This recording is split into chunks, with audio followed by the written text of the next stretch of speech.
So hey, Puss in Boots, the last witch, the real one this time, or the one that I intended to watch, the one that other YouTubers, if I can put myself in that company, has talked about quite a bit, at least as far as I can see. So yeah, it's another Puss in Boots movie, and credit where credit is due. Yeah, this could have been another safe movie, like as I mentioned, there's the first movie and a Netflix series, and then maybe there's even one more movie. I'm not quite sure. So they could have played it safe. The animators, the studio, there was really no reason to, let's say, gamble and make this Puss in Boots the last wish so special, or at least attempting to make something special. But they did. It shows effort. It shows artistic vision, and it shows a lot of talent. It is very nicely animated. I think it even goes down to like 12 frames sometimes, and it has just a bit of arcane. I think we'll see a lot of traces of arcane in animation for years to come. Um, as far as the movie goes, we are still in fantasy Shrek world. Very easy to say, apparently. And in fantasy Shrek world, all manner of fairy tale creatures can cross your path, and they will. That's kind of like part of the fun, part of the charm here. Again, the actors are so typecast. Um, at least for the, let's say, legacy characters, that they are not playing. They're not playing a character. They're playing themselves, or at least their public persona.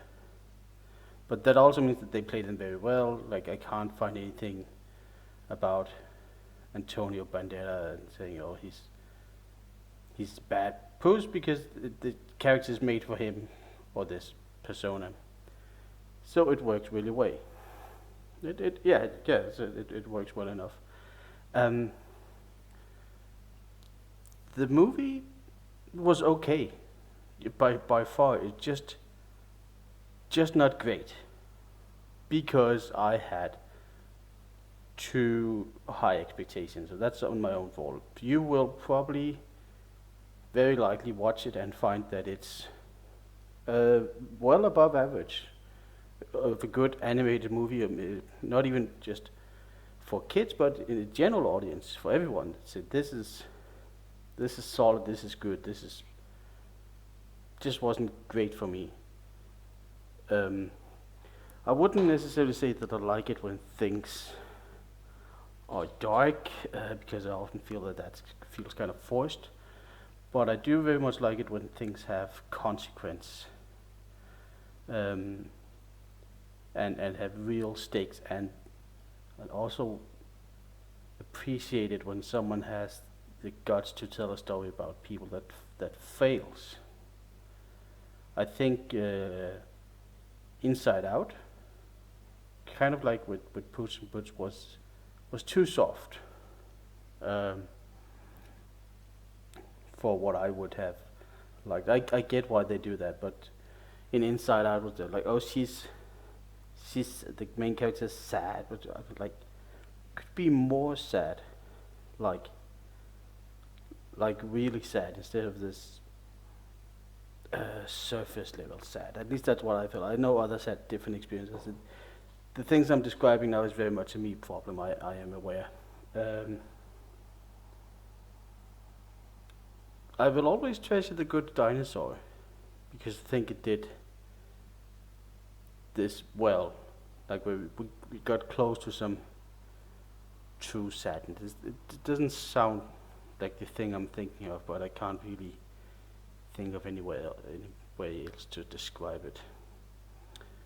Um, I watched True Spirit the other day. Um, Not to talk about that much. It'll get its own video, like most, or pretty much all all movies that I watched. But True Spirit is based on a real story, so I guess that.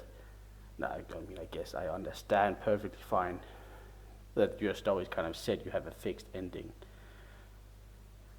But let's say I always love it when or I admire, I look for, where there's no real villain, just a situation gone bad or a difference of opinion. Kind of like I think I mentioned it in Brave New World, my video about that. That there's really not like good or evil. There's just different opinions, and they don't even have to be like right and wrong. It's just different ways of looking at it. In Strange New World, one of them is of course older generation, and another one is the new. And stuff like this is why Monsters University is my favorite movie. As in, there's different ways of qualifying favorite movie, but Monster University is my favorite movie as what I aspire to do in my own work. As always, I'm trying to keep it non-spoiler, but I'm just saying that Puss in Boots, the Last Witch, they took some risk, but they played it safe with the ending. I think no one has yet to kill the goose that lays the golden eggs. Actually, going back to the first Puss in Boots movie.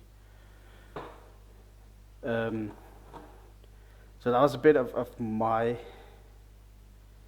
issue problem. I had too much expectation. It's a very well animated. It's enjoyable. It has all that energy. There's some new characters that I think are, as I mentioned, these aren't typecast. Maybe because they can do a very proper English accent, better than what I just did. I don't even know if it's things, but there's some new characters that was absolutely delightful. Great animated experiences. So you could watch them for that alone. Of course, the Puss in Boots: The Last Witch does have a very clear villain, with, might I say, a very clear yet simple motivation. I gotta appreciate that. He's very upfront, saying, "This is me. This is what I want. I'm gonna go do it now, and you will suffer from it." That was that's nice. That's refreshing. And the villain might be a bit of a star of the show in this movie, because that's what everyone's talking about, and he is great. Or let me say that he's good, but he just wasn't great for me. But I can see that. I hope this rambling makes any sense to you, dear listener, or watcher. I get it if you're not watching the video, not a lot happens. I sometimes just put trailers in there, but sometimes YouTube is also very weird about that. So even though I find trailers on YouTube, I can't put them on because I'll get copyright issues. That's the whole thing. Didn't mean to get into that.